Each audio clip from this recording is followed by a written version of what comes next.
કુતિયાણા પાણી પુરવઠા વિભાગની સરકારી કારે જૂનાગઢના મેંદરડા નજીક અકસ્માત સર્જતા એક રાહદારી યુવકનું મોત નીપજ્યું હતું। અકસ્માતના પગલે લોકોએ કારનો ઘેરાવો કરી હોબાળો મચાવ્યો હતો। પોલીસે આવી કારની તલાશી લેતા કારમાંથી અધિકારી અને ડ્રાઈવર નશો કરેલી હાલતમાં મળી આવ્યા હતા। કારમાંથી દારૂ અને બિયરનો જથ્થો પણ મળી આવ્યો હતો। આ મામલે પોલીસે બંનેની અટકાયત કરી વધુ તપાસ હાથ ધરી છે।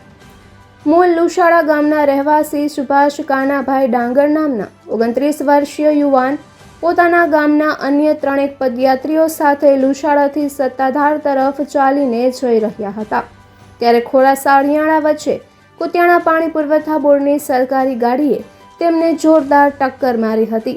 આ અકસ્માત એટલો ગંભીર હતો કે સુભાષનું ઘટના સ્થળે જ મોત થયું હતું। અકસ્માતની જાણ થતાં વંથલી પોલીસ તાત્કાલિક ઘટના સ્થળે પહોંચી હતી।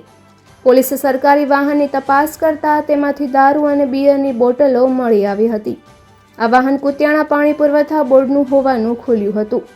અકસ્માત સમયે વાહનમાં અધિકારી ગોવિંદભાઈ લક્ષ્મણભાઈ પાતર અને ડ્રાઈવર રાહુલ ચંદુભાઈ પાતર હાજર હતા। પોલીસે તાત્કાલિક ડ્રાઈવર અને અધિકારીની અટકાયત કરી પોલીસ સ્ટેશન લઈ જઈ હતી જ્યારે મૃતક યુવક સુભાષના મૃતદેહનો પીએમ માટે ખસેડ્યો હતો। પોલીસે જણાવ્યું હતું કે બંને આરોપીઓની અટકાયત કરવામાં આવી હતી। ગાડીમાંથી દારૂ પણ મળી આવ્યો છે। બંને પીધેલા પણ હતા અને અકસ્માત પણ સર્જ્યો છે જેમાં એક યુવાનનું મોત થયું છે જેને લઈને તમામ પ્રકારની કાયદેસરની કાર્યવાહી હાથ ધરવામાં આવી છે। સમગ્ર બનાવને લઈને પોરબંદર પંથકમાં પણ ભારે ચકચાર મચી છે। નિપુલ પોપટ, પોરબંદર ટાઈમ્સ। નીરુભાઈ ચાવડા, માજી સરપંચ ખોરાસા। અત્યારે ખોરાસાની બાજુમાં અણિયારાના સીમાડા બાજુ એક બનાવ બન્યો છે।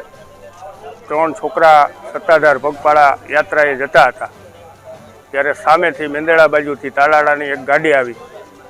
ન્યૂ બોલેરો ગાડી હતી, એમાં ડ્રાઈવર અને એક અન્ય વ્યક્તિ હાજર હતા। એ લોકોએ એવી રીતે ગાડીને આ લોકોને મારી કે 3 છોકરાઓને ઈજા થઈ છે, એમાંથી એક છોકરો અત્યારે ગુજરી ગયો છે। હું મારા ઘરે જ હતો, મને બનાવના સ્થળેથી ફોન આવ્યો એટલે હું સીધો ત્યાં ગયો ત્યારે આ ગાડી ત્યાંથી નીકળી ગઈ હતી। લુસાડા ફોન કરી અને ગાડીને રોકાવી અને અન્ય 3 વ્યક્તિઓ જેને ઈજા થઈ છે એને મેંદરડા હોસ્પિટલે લઈ ગયા પ્રાઇવેટ ગાડીમાં।